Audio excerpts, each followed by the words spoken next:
you'd be amazed at how many high-level basketball players struggle shooting right-handed and left-handed layups accurately and consistently. You got to be able to do both so that you can capitalize off the space you create. Finishing at the rim is all about recognizing where you are in relation to the basket and the defense. Trying to control the defense's position and protecting the ball all the way through the finish.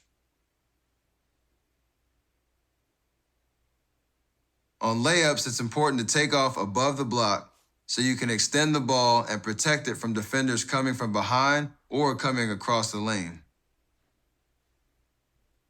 The only time you go wide is when the defender stays between you and the basket, or if you're forced outside the lane.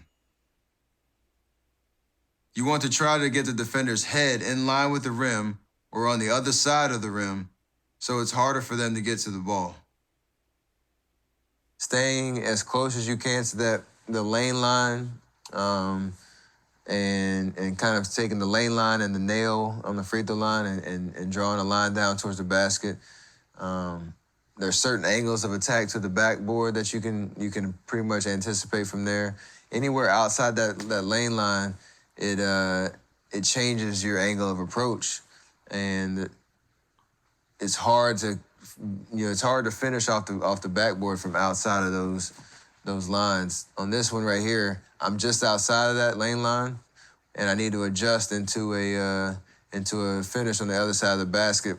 One, to protect myself from shot blockers, and two, to just give myself more backboard to use on my layup. Because if I were to continue down that same side, it'd be a much tougher layup with my right hand trying to finish wide. I'm not saying it's impossible, but it's a lot more difficult. You step across the lane and finish on the other side of the rim when you can turn the defender's hips and get your shoulder into their chest. Keep the defender tight to the rim so if he tries to jump, he has to jump through the rim. Protect the ball with the rim and your back, and take off from above the block and outside the restricted line.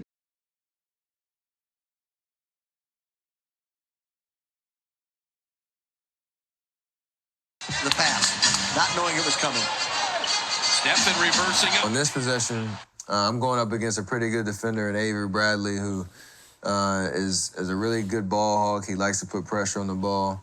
I know that having played against him and watched film against him or of him, and so I'm prepared going into this game for that. And I know his tendency is to try to pick me up as high as he can on the court, almost at half court, to try to take away my initial shot threat. So on this possession, I don't even think Coach Kerr called a play.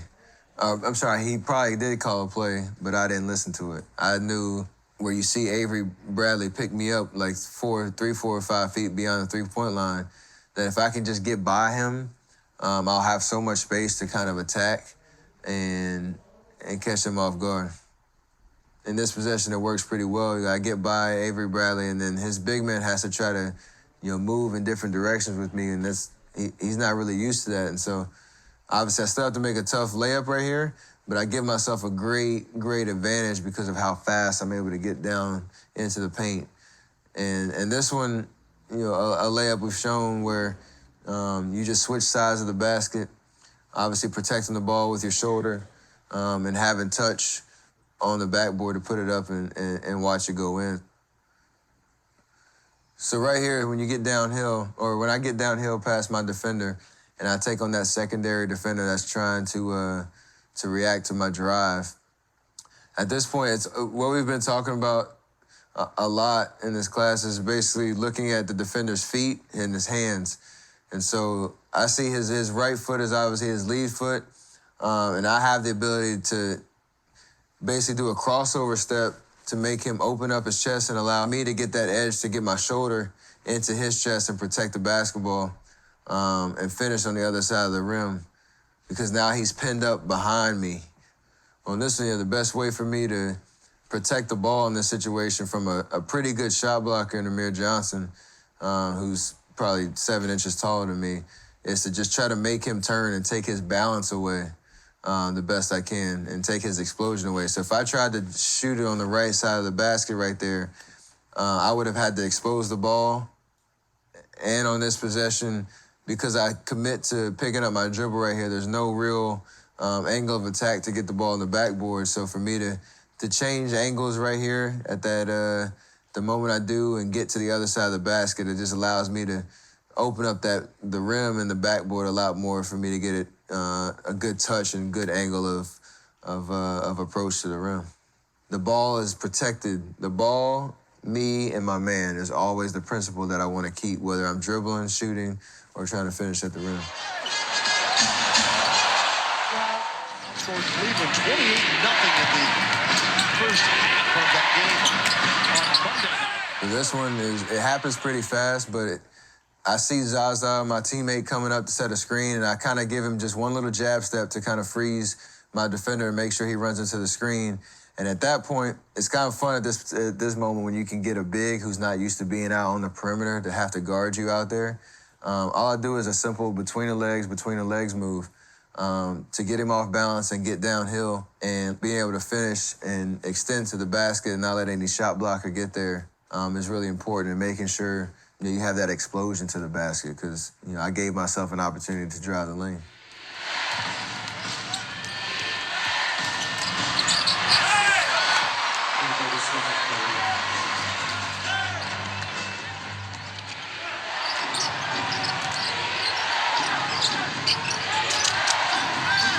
So right here, most of the time you see me with the ball in my hand, either doing a dribble move or coming down and getting a jump shot. But a lot of times I'm able to get baskets off of off the ball cuts, we call them. So I'm kind of lulling my defender to sleep on the other side of the lane while my big guy Zaza has the ball, and I basically just do a slash cut right in front of his face. Same principle here, but protecting the ball. I use my left shoulder to keep the defender away from the basketball, and I'm just able to have a clever, crafty finish off the glass. Very simple play, really. It's just a matter of getting that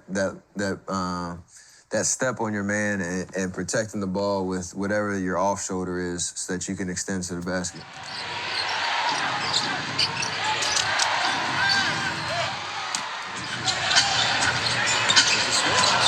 Another example of protecting the basketball after doing a very simple, double crossover move, but keeping my feet in balance, keeping everything underneath me. I have a good balance. Right here, there's something we talked about, keeping our nose behind our toes. I could do a little bit better job on this point of staying, in balance when it comes to not lunging over and keeping everything underneath me in a solid base. But there's subtle detail I can work on, but for the most part, getting down the lane and finishing at the rim, making sure no shot blocker can get to the ball. That's very important.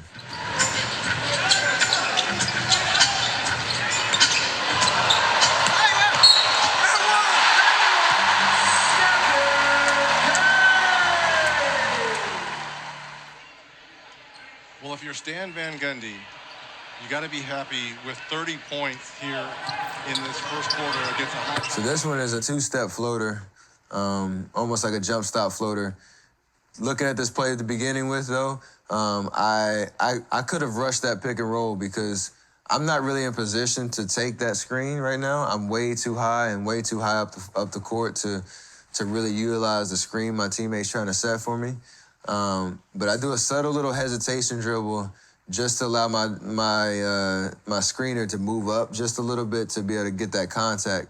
And once I come off the screen, really tight shoulder to his waist, I'm able to stay under control and get, as the big man right here starts to retreat down the floor, I'm able to get into a little two-stop floater to be able to gather myself. If I were to try to do a one-step floater right there, I probably would have went one too far, away from the basket to try to execute that. But I would have been moving too fast to try to, I would have lost my balance probably. So the 1-2 step that I got into it allowed me to just stay composed and have a little bit more touch on that shot because it's such a tough shot.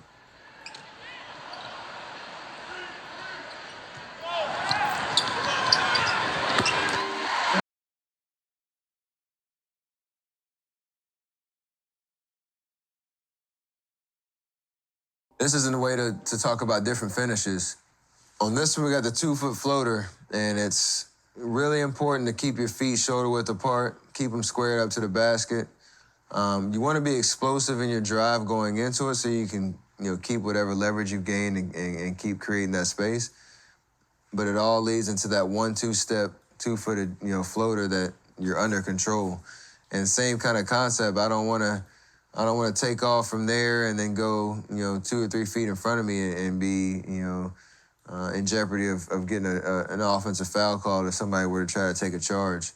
It's all about staying under control and having touch and feel in that kind of shot. And that last pound is pretty aggressive, so that I can get into my shot. And we can do that shot right-handed or left-handed. That's the key to being a great finisher, and the paint is being versatile with your finishes.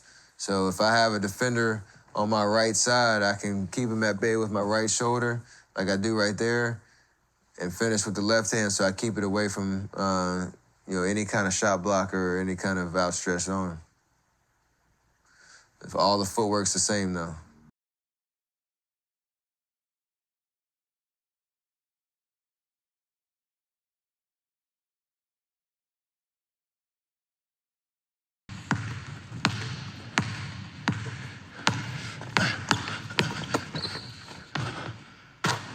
So this was a very similar approach into the shot, but it's a 1-footed floater, so it's more fluid.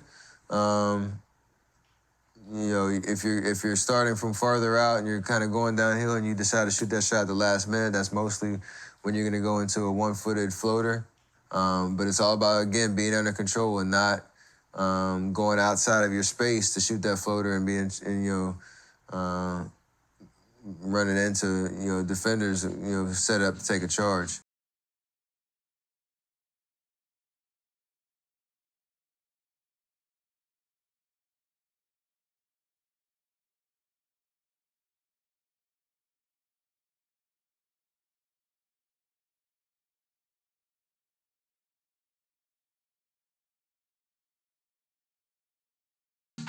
And they've gone to Iguodala. So that's a 1-foot floater, right-handed shot. Obviously, there's a simple pump fake here. I'm a threat to shoot now because they know I like to shoot that shot most of the time, and so Kyrie has to honor that and he has to respect that.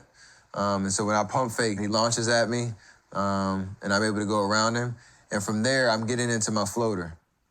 I'm under control the whole time. So even though I'm going downhill pretty fast, my last step is really hard into the ground. I find my arch. I'm able to explode up, and I'm under control. So that defender actually runs into me. And it doesn't really affect my shot, obviously, because I make it, but I'm able to draw the foul because I'm under control and my defender's not.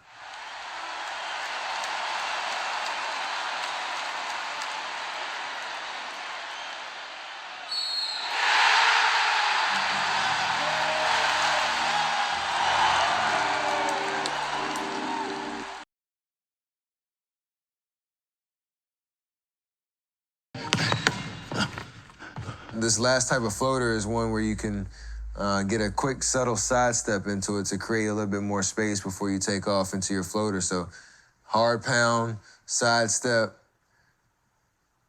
same fundamentals and mechanics shooting the floater, but that last step allows you to create space at the last second while a defender's trying to recover once you beat him, into the paint.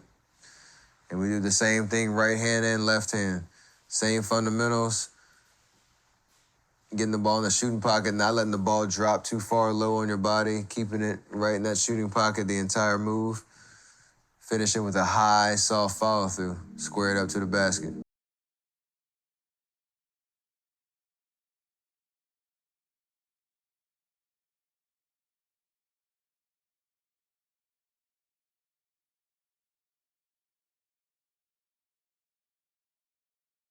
Simmons here. Simmons is quite a story. Talk himself into a D-League tryout. Another one-handed floater that is very, very important to utilize when you get into the paint. Obviously, I'm one of the shorter guys out there, and there's all these tall, long shot blockers that are going to try to bother my shot when I get in there. So the one-footed floater is nice because it's a quick attack.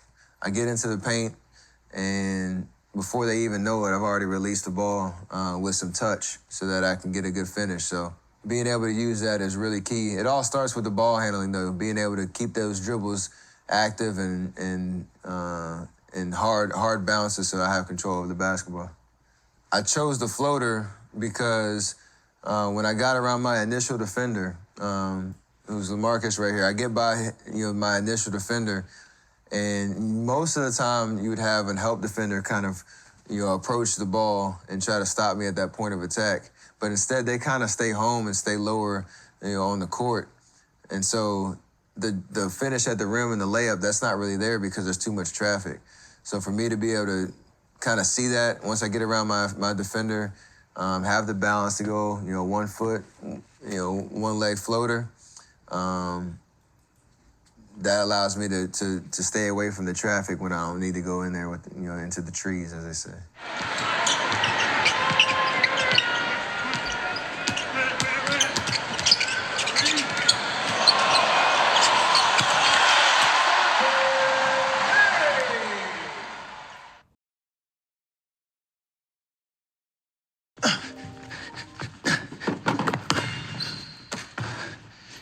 When we talk about curl, pop, and fade, we're talking about a few of your options for losing a defender on a screen when you don't have the ball. These techniques all rely on you being able to read your defender's positioning as you head towards the screen. I use a chair in my practice to stand in for a screen from my teammate, and you can do the same. A lot of these concepts start when you're off the ball, running from one side of the court to the other, usually underneath the basket. So you'll see that I like to train these patterns by starting under the basket and giving my imaginary defender a little shake or a bump to help him create that first bit of space. If you look at the black spot on the floor, which is basically right underneath the basket, that's where I kind of take a pause and I'm able to set up my defender and know which way I'm going to go. Obviously, in this workout, I know I'm going off that chair and I'm going to work on the footwork of what that means. But that spot on the floor is a great way to kind of pin your defender where you want him and set him up so that you can come off that screen the way you want to.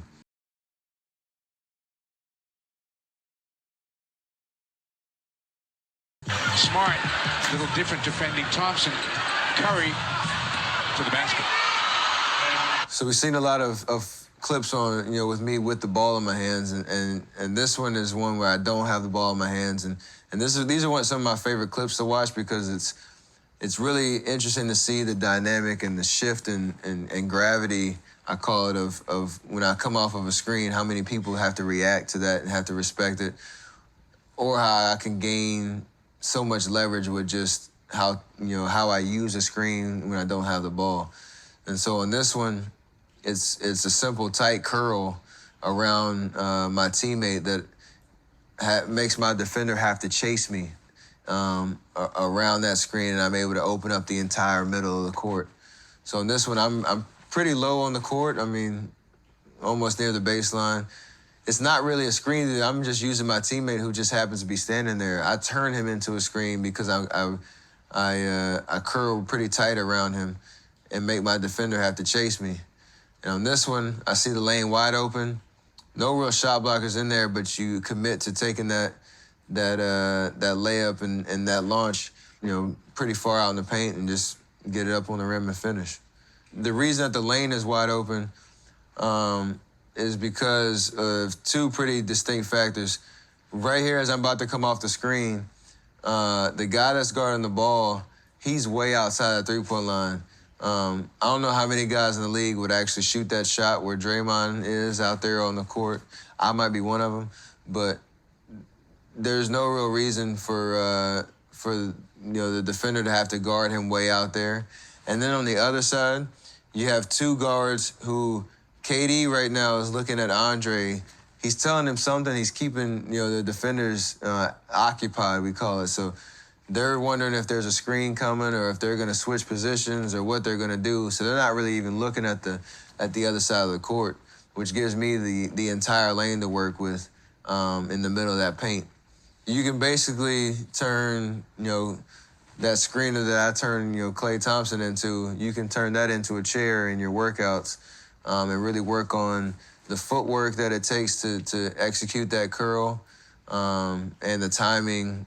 Once you get the ball in your hand, to put it on the ground. Obviously, I finished with a layup right here, but I could do a floater. If I was a little bit more athletic, I would have dunked it, but I stay in my lane on that one. 2 points is 2 points.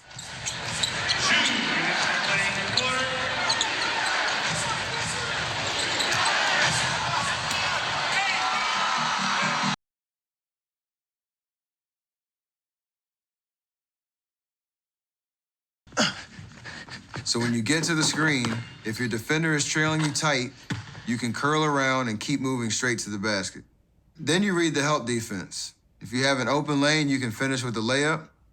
And if there's help defense coming, you can pull up for a short little floater. This is a tight curl with a layup finish.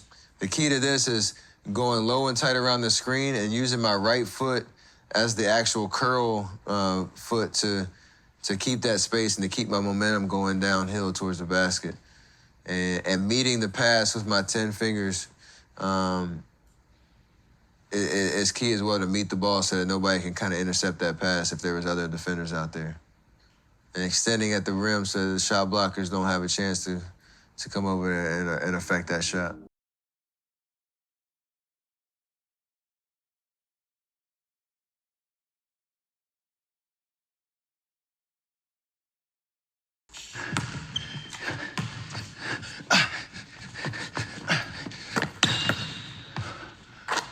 So the setup is pretty much the same. I find that spot underneath the basket, change direction, set up my man, low and tight curl around, use my right foot as the curl foot. And this one, it's a floater. So it's that 1 foot floater I use to keep my momentum going towards the basket. But the key here is, as I take off, I want to be under control and avoid the potential offensive foul that may come from a guy, coming over as a help defender. So you'll notice here, I try to go as straight up and straight down as possible on my floater so that I'm under control. And there's no way that I will, kind of run into that defender that's going to be coming in from underneath the basket.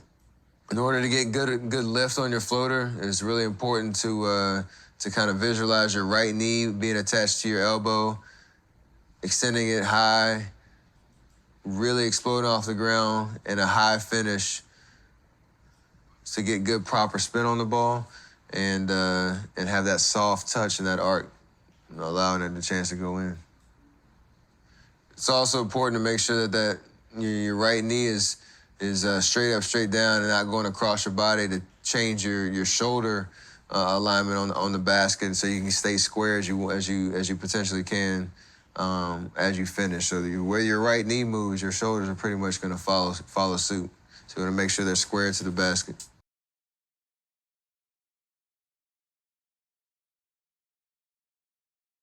Randy Smith at one time, this will be the last thing I see. As Curry gets. So on this one, it's kind of in between a down screen and like a wide pin down. It's a very unorthodox angle for a screen, but the setup and the angle of approach is all very similar to the things that we focus on when we're trying to create space and open up lanes of attack off of when we don't have the ball in our hands. And so I see the opportunities here when KD, the universal symbol for a screen, he starts to put his fist up and makes eye contact with me that he's ready to set a screen. So I kind of give a little jab step, but keep my defender on my hip and on my shoulder so that I have all the leverage right here to come off on a tight curl. KD sets a pretty good screen there. But I already can feel the separation that I've been able to create. And so instead of even like catching and looking at the rim thinking that the shot was going to be there, I was already ready to catch and drive to the basket, because you can just kind of have a feel of like what opportunity is going to be there. The same kind of approach on the finish here, keeping your shoulder in between the defender and the ball so that you can protect it, and really extending and keeping it away from the shot blocker is key here.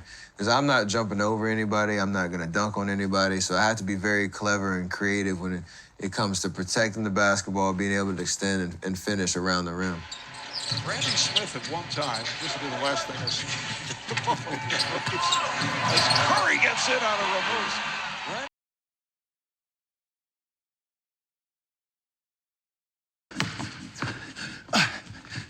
When the defender is attached to only the inside hip, you know they're going to run into the screen and won't be able to follow you around the screen. So you can just do a tight curl, catch, and take a jumper right away from the elbow or the nail. So I have the same footwork here on the curl jumper. Set my man up, low and tight, right foot is curling. The key here is a very subtle move. I meet the ball with 10 fingers. Obviously, my 10 toes are not facing the basket as soon as I catch the ball, but I'm light on my feet so that when I catch it, the last thing you see is that little subtle shift to square up to the basket before I take off. So obviously, I'm moving in different directions here. I'm moving away from the basket, but before I shoot, I'm making sure that subtle pivot is taking me square to the basket, and then everything else follows suit from that foundation. So right there, I'm about as square as you can, as I would want to be, coming off of a tight curl, really planting on that right foot, finding your arch so that you're not rolling on the sides of your feet and keeping your balance and your explosion, and holding the follow through. Low shoulder around the screen, knock it down.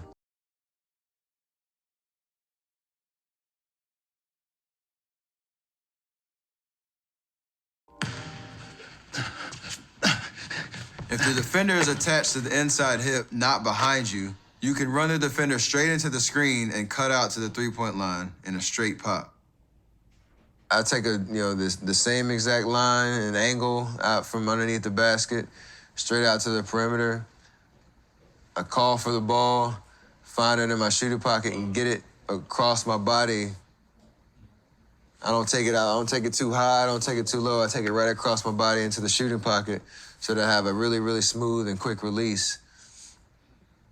And as we talked about, my nose is behind my toes. I'm really loaded through my hips, and my feet are pretty much square to the basket. They got a little shift to the left, but they're pretty much square to the basket, and my shoulders follow suit. And I'm leading with my left foot so that I pretty much use the quickest exchange of footwork to square myself up. If I were to try to plant with my right foot first, it would take me too long to spin around and do a little pirouette and square myself up that way. So I do an open step with my left foot and square up to the basket.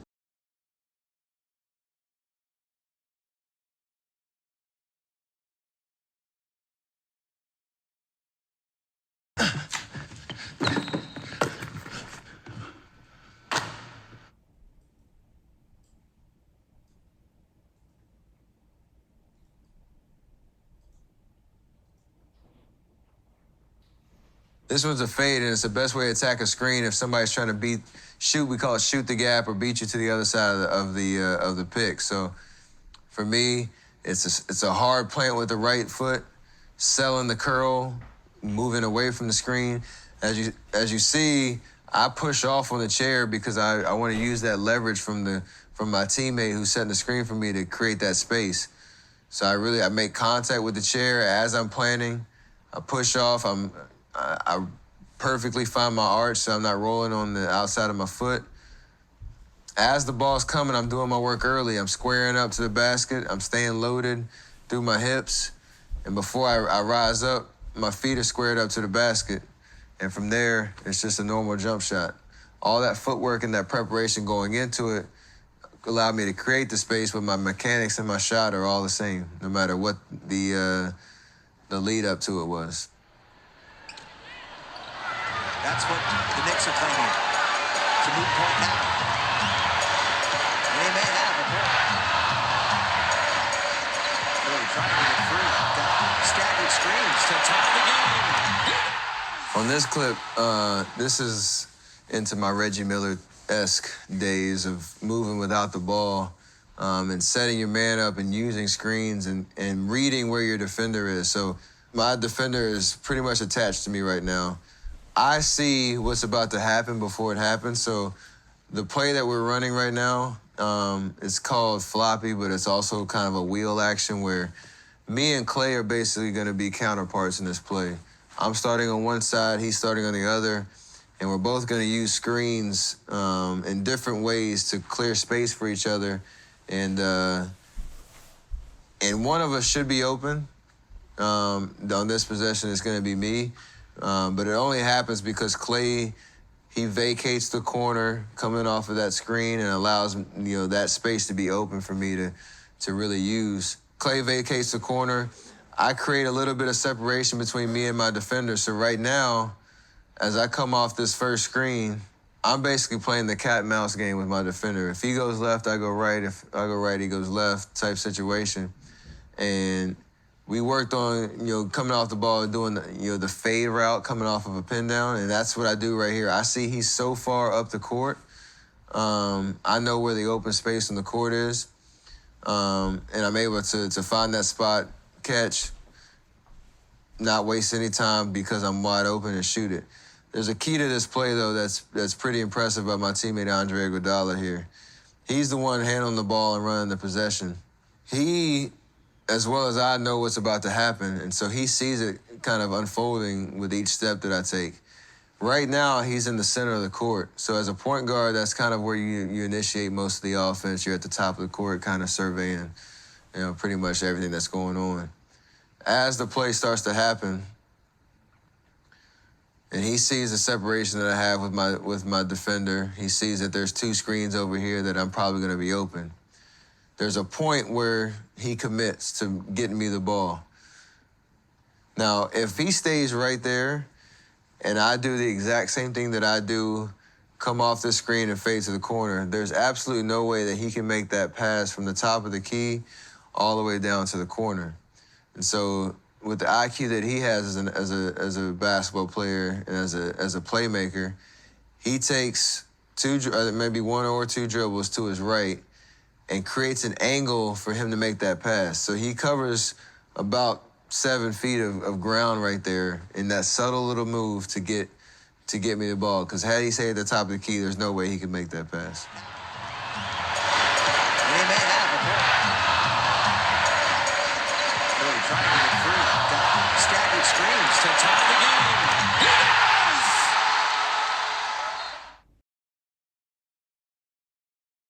When we overload ourselves in the workout with 2 basketballs or a tennis ball, things are moving really fast and you're having to think about a lot of things, which in turn makes the game seem a lot easier and a lot slower, and you're able to process things a lot better. So, you really challenge yourself and expose yourself when you're in the workouts and really, adding those elements that are going to make you better. And then when you get in the game and you have just that one basketball to deal with, everything seems to be going, extremely slow, and you're able to process a lot more, in game speed.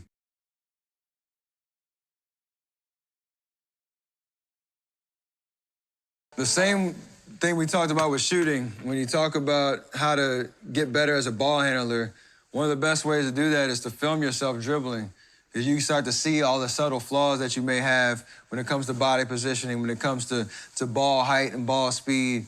And being able to see that and address the changes that you need to make is a great way to get better. Also, when you're talking about dribbling with 2 basketballs, you have to start to be able to be comfortable with being uncomfortable. Hey, come here, ball. And for me, that means if I'm not messing up in a ball handling drill, that means I'm not going hard enough. That means I'm not challenging myself to get better. And it's okay to mess up because you want those balls to go faster and faster and faster every time you step foot on the floor and really put the time in on these drills. So be okay with messing up, knowing that you're getting better and that you're exposing yourself to what that means.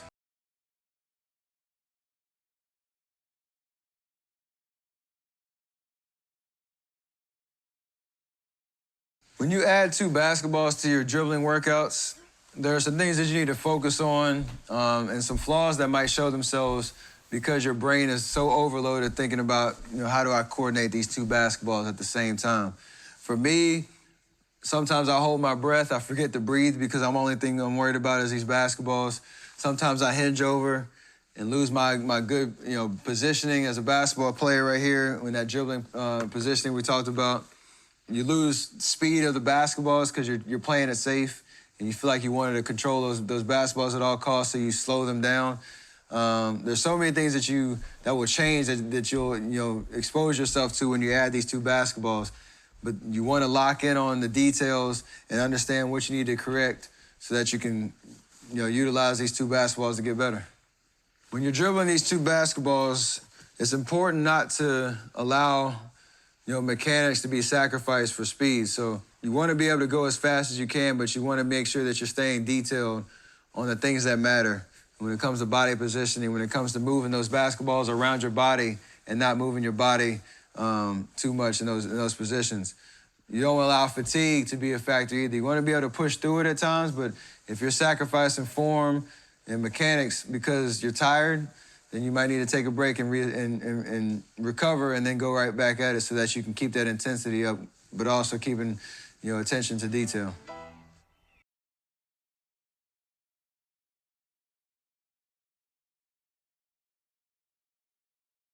Here's a basic 2-ball progression that I use. Start with a 2-ball pound and progress from there. Keep the balls away from your feet, keep that nose behind your toes, and stay in a shot-ready position. Don't let the ball move inside your feet like Brandon's doing here, and watch out for the torso bounce. A lot of times when you're fatigued, your torso will start to bounce, and you want to avoid that. Then move on to the alternating dribble. Make sure your rhythm stays consistent. Really drive that ball into the ground and work on how quickly you can get the ball back to your hand. Keep your eyes up. Remember not to let those knees turn in and stay shot ready. This is what we call the 2-ball crossover. You'll see that one ball is staying out in front and we're doing a crossover behind it with the other ball. Don't dribble in circles. One ball stays in front and the other goes behind. You can use different colored balls if it helps you track them. On the between the legs, similar to the crossover, you want to keep one ball out in front and go between with the other ball. Remember to keep the same mechanics as with the one ball. Drive that ball under your hamstrings, keep your feet on the floor, and minimize the shoulder turn. Don't shift your weight from side to side as you practice. Here you see Brandon standing up too tall, dribbling too high, and turning his body too much.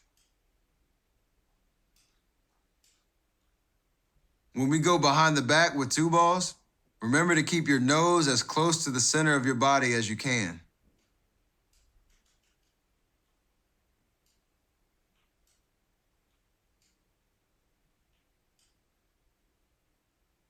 You see Brandon, he's turning his body and moving his body around the ball instead of the other way around.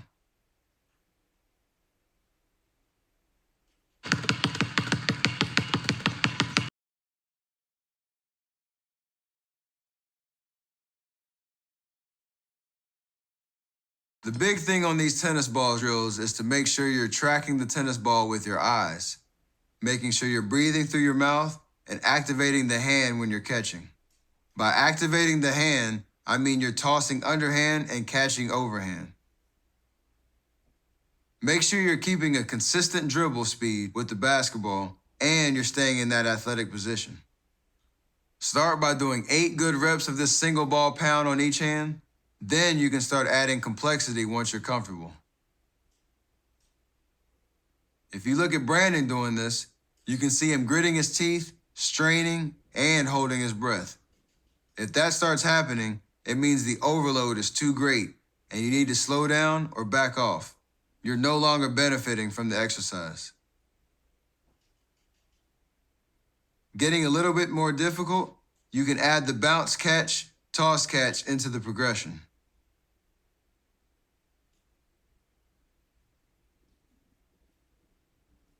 Keep your eyes on the tennis ball and never look at the basketball.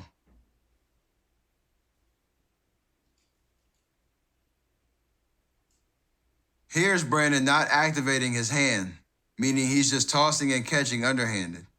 That's not doing him much good. Here we're adding some of those 3 basic dribble moves. You can add the crossover, the between, and the behind the back to make things a little bit more challenging.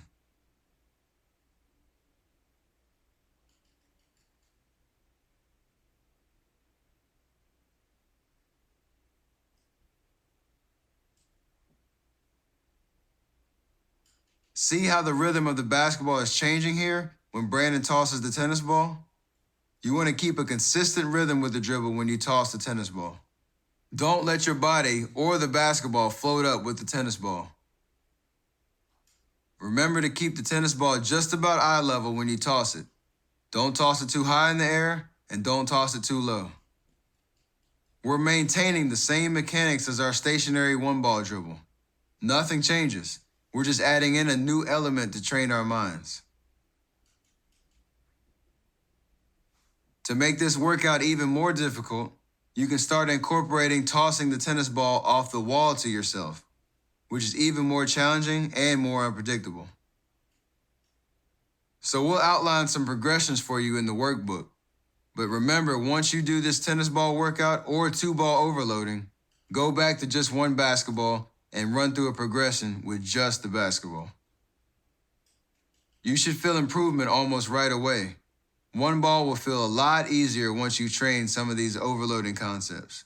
You should feel more control over the basketball. Also remember that this is a progression. Don't just jump to the most difficult concept possible. As you feel more comfortable with the movement, try moving on to the next one and working at it until you can continue. Remember, make sure your dribbling of the basketball stays solid. If you start sacrificing dribbling form, you're no longer training effectively.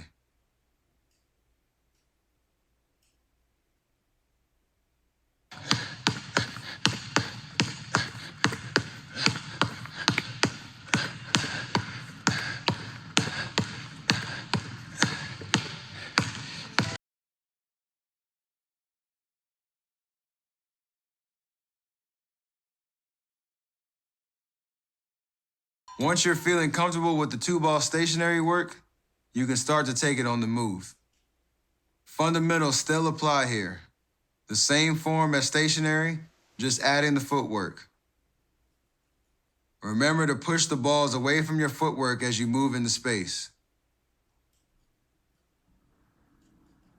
Watch the footwork rhythm here when I move at an angle. 1, 2, 3. 1, 2, 3. It's rhythmic. In games, you can use that sort of rhythm to lull defenders.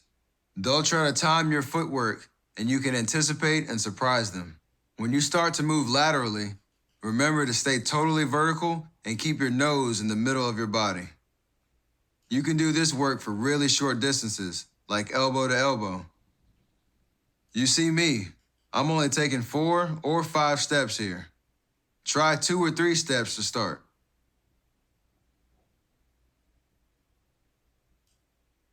Keep it tight. Move the ball around your body and try working up to our dribble combinations with 2 balls while moving laterally.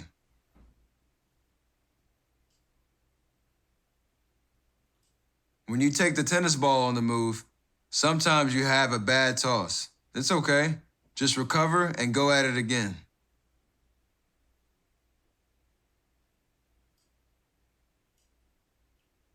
When you're moving backwards, toss the ball back to your nose as you move. Otherwise, you'll have to reach for it and lose your balance. Just start at the baseline and pick a destination like the free throw line and work your way there and back.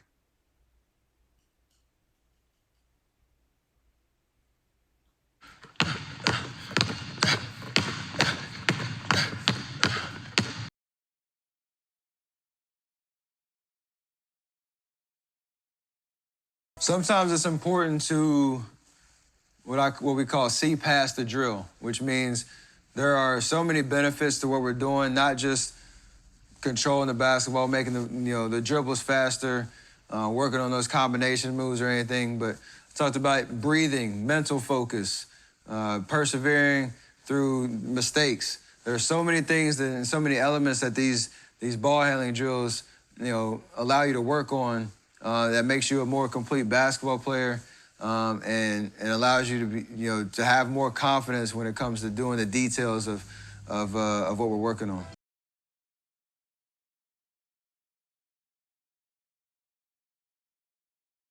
When it comes to ball handling, the responsibility is on you to find different ways to challenge yourself and to push the envelope and take those drills to the next level. So whether it's taking a drill you do with one basketball to two basketballs, adding a tennis ball, maybe even throwing a heavy ball, when things start to get a little easy for you and you start to master a certain drill, add a different element to it so that you can take it to the next level, because there's so much creativity that you can have when it comes to dribbling the basketball. And honestly, I don't think I've come up with everything yet, so I'm still working on that same process. When the drills get tough, you start to get fatigued, or you might not, see the benefit of what you're doing, you got to understand that there's always room for improvement. And for me, that's the thing I tell myself all the time. It doesn't matter what I've accomplished, how well I can dribble these two basketballs, I feel like I can always get better. And that's the journey that I'm on. So I would challenge you to adopt that, kind of mentality that, no matter how good you are at something, you can always get better. And so that's how you kind of persevere through those hard, tough workouts, through that fifth workout day in a row. Or when a dribbling drill might get too hard, keep pushing yourself and keep pushing yourself to figure out new ways to get better.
Before the lights are bright on the court and before I, step foot out in that arena, I fall in love with the process of getting myself ready to play and being a professional about how I go about it.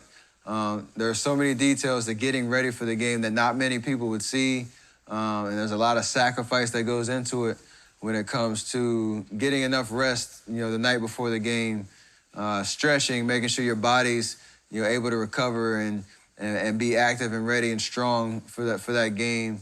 Eating right, watching film on your opponent, studying them and knowing them better than they know themselves, so that you are ready for that competition out there. Going through the different sequences and drills that help get your body activated before the game. You gotta fall in love with those parts of the process and the journey before you even step foot in the competition, so that you're able to prepare yourself to be successful at all times and not cheat the process.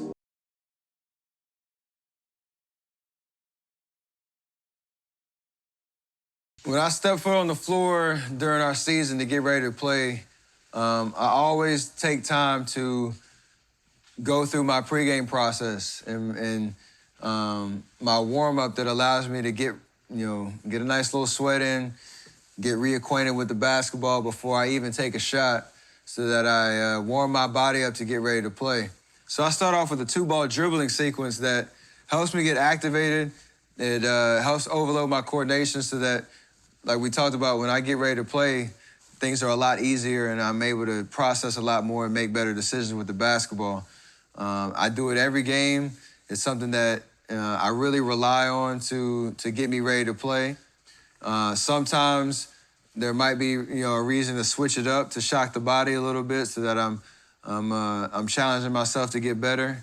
But there's always that time that I set out, 15, 20 minutes before I take any shot, before I play, to start dribbling the basketball and lay the foundation for what a good game is about to be. Before every game, I get in some ball handling work before I even start shooting. I warm up with 2 balls, but you can warm up with 1 or 2. I start with 20-pound dribbles on each side. Then I get into those basic dribble moves. A solid warm-up after the pounds is to do 6 crossovers, 6 between the legs, 6 behind the back, then 2, 2, and 2. Then 1, 1, and 1. Then you're ready to do some form shooting.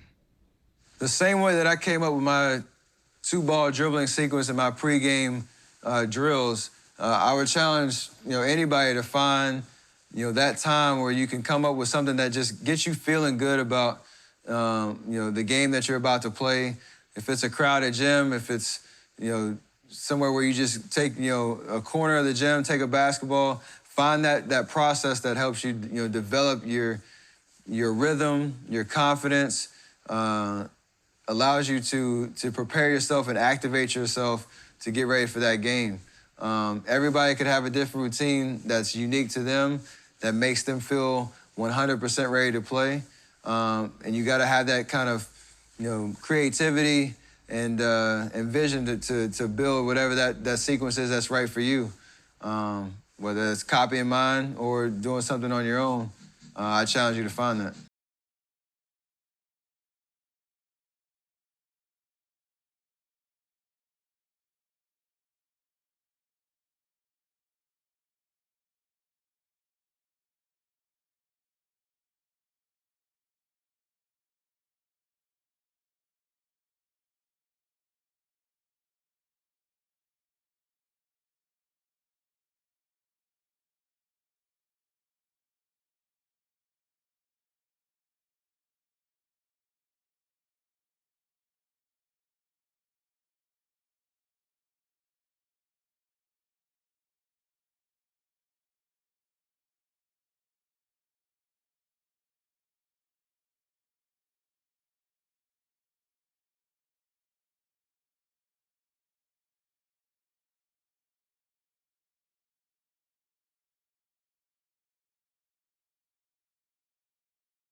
A lot of people ask me if I get nervous during games or, how do I stay so calm and composed?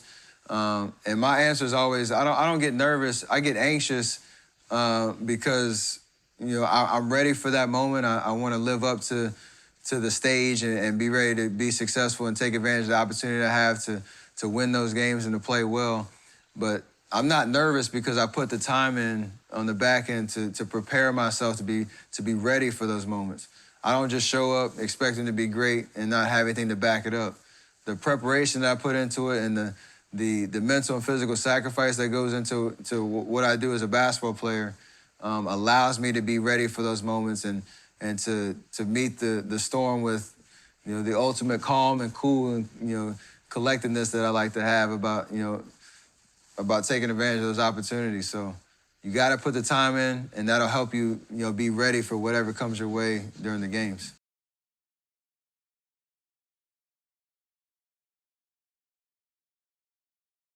When I'm in the gym preparing myself and working on my game and practicing, there's always that element of competing with myself that helps me, not stay complacent, helps me keep pushing myself to new heights. If I can master that process and really feel, confident in myself to really, get the best out of myself in those workouts, my opponent will look so small compared to the expectations that I have for myself. So that's kind of been a huge factor for me being who I am on the court because I'm my biggest critic. I hold myself to the highest standard. So if I can live up to that opponent don't have anything on me.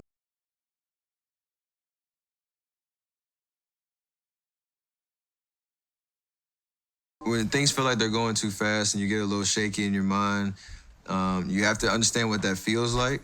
You have to understand how your body and your mind reacts to those kind of moments and those kind of pressures, and learn from that. And the next time you feel like that might happen, for me, I try to visualize the game unfolding, before it happens. So I'll sit on the bench sometimes before a game.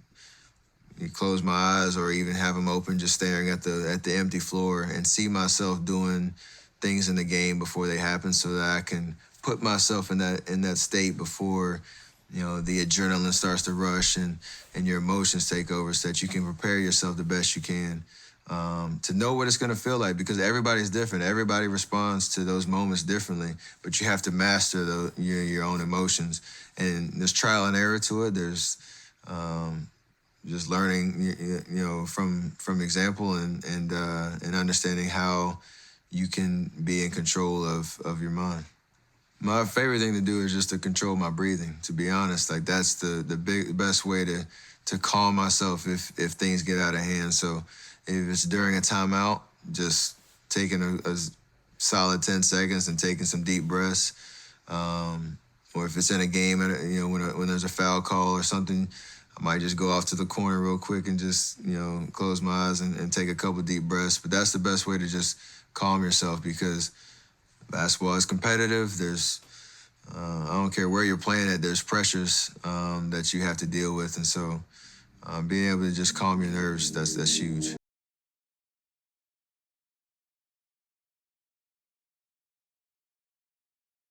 Playing in the finals is obviously an unbelievable experience, and the stage and the moment is so intense. But the way that you stay composed and stay calm in those moments is the way that I treat every single game that I play. My preparation is always the same. I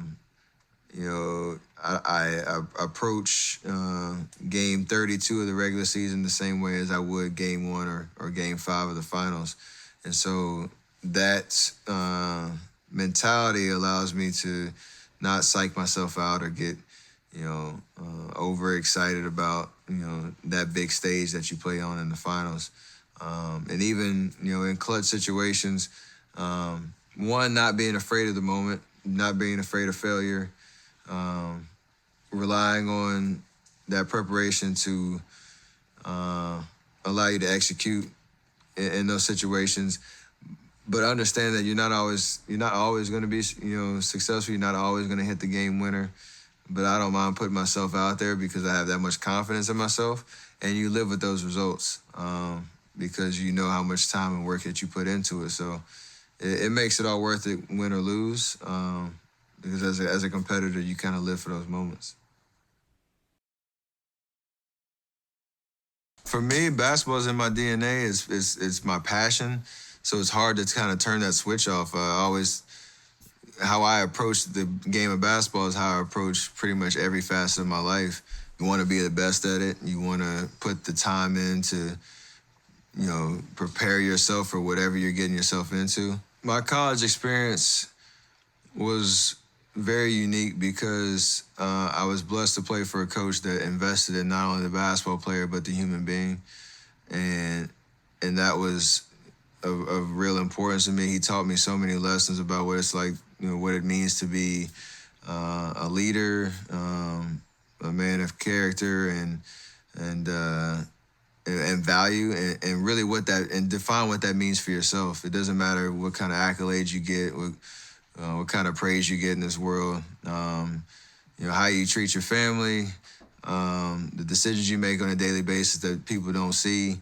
All those things make up the character of who you are as a person. And I happened just to be playing basketball and trying to do it at a very high level. And he put those things into perspective for me before all the hoopla began. And that's kind of really set me on my way. So invaluable, advice and direction and leadership from, my amazing college years. And so what makes me a great basketball player, I hope would make me a great human being on the back end. So I don't think you can separate it from me. Like, whatever you find in this life as your passion, that should be kind of your character throughout.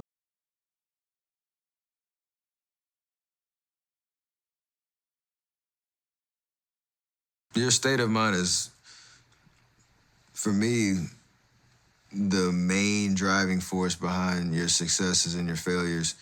You can have the physical preparation, which it's important, and it's something that can separate you from your opponent.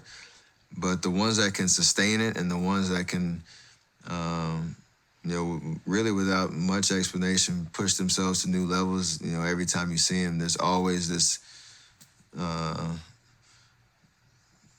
there's always like this just innate ability to internalize, that drive and figure out ways to do things that people can't really explain. And so you try to put it into words, but yeah, your mental state is something that's extremely important to staying hungry, staying driven, staying focused, and staying in the moment, because, that's the only thing you can control. Obviously, my faith is huge in what I do, and keeping the right perspective of why I play the game, and trying to keep that at the front, front and center. When it comes to how I train my mind, there are a lot of different activities that I get into when it comes to like meditation and doing like float tanks and yoga and things like that to help me stay centered and block out the noise the best I can, because it is a crazy world that I live in. But keeping my family close is huge as well, because they are always my voices of reason when things start to get crazy.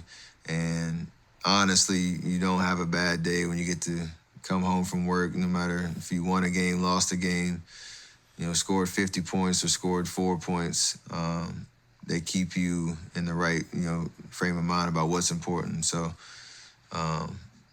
those are the positive things I have.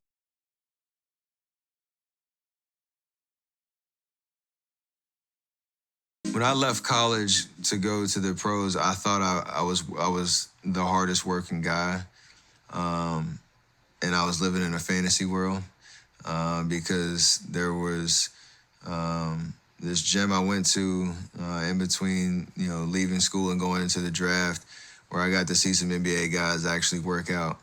And seeing that firsthand was something that has changed my whole, approach to the game. because you can obviously get trapped in your own world and your own bubble and feel like you're getting the most out of yourself or whatnot. But when you expose yourself to people that have done it, great things before you, you might learn a little something. And I was in that same boat, and it kind of was a real shock factor. Like, this whole time I thought I was pushing myself to the max. I was pushing myself hard and I was working hard, don't get me wrong, but I wasn't at that right level, and I needed to see it. And from there, it's about what do you do with that knowledge and what do you do with that kind of advice. And from there, I made it my own and I owned it.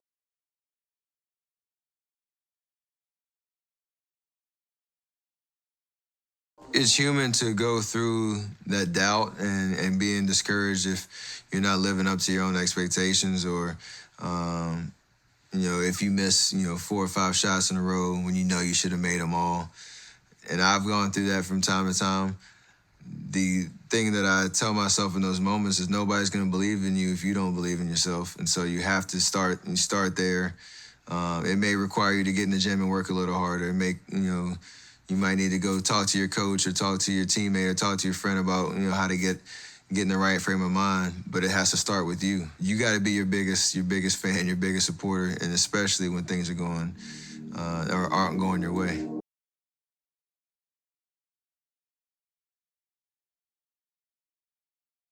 The joy that I have for the game, that breeds all the work that I put into it. If I don't enjoy something, then I don't know if I would really do what it takes to be successful at it. And that's something I encourage most people when they ask me, like, when I tell the next generation, basketball might not be your thing, tech might be your thing, being a teacher might be your thing. Whatever it is, you have to enjoy it, because there are things that you might not want to do. You might not want to wake up at 6:30 in the morning to go do cardio and run, go to the gym and lift, get 300 shots up, do an hour of stretching. You might not want to put all that time in because you don't really enjoy the process. So for me, it does, there are times it feels like work, but I know how much I enjoy those moments where everything kind of comes together, and I look forward to when those do happen. So yeah, it should never feel like work.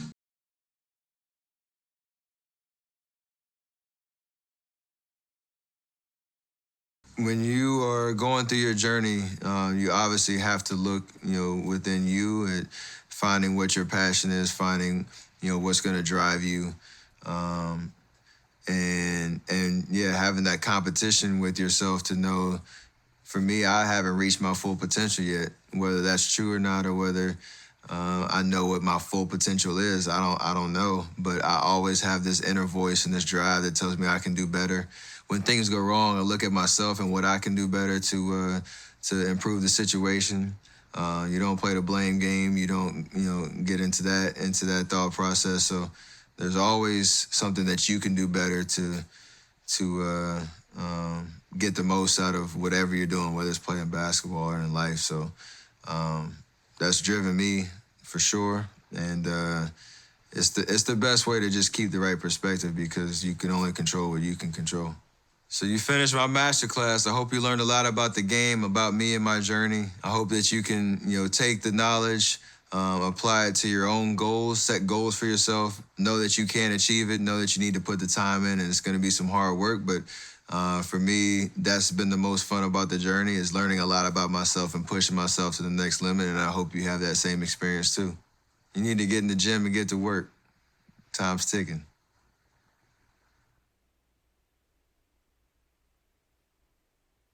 If you take away one thing from this class, is that I'm still searching for perfection and for my full potential in this game.